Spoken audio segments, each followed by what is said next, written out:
Около 30 человек получили ранения в столкновениях полиции с протестующими в Панкисском ущелье в Грузии. Местные жители в воскресенье собрались у села Беркиани, где планируется сооружение гидроэлектростанции. Люди пытались заблокировать строительную технику. Полицейские в ответ применили слезоточивый газ и резиновые пули. По заявлению МВД, они вынуждены были применить спецсредства после того, как вооруженные дубинками протестующие стали бросать в них камни.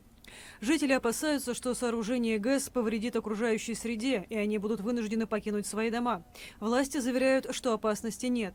Тем не менее, глава МВД Грузии Георгий Гахария заявил вечером в воскресенье, что станцию построят только при поддержке 90% населения. Об этом сообщил телеканал Рустави-2.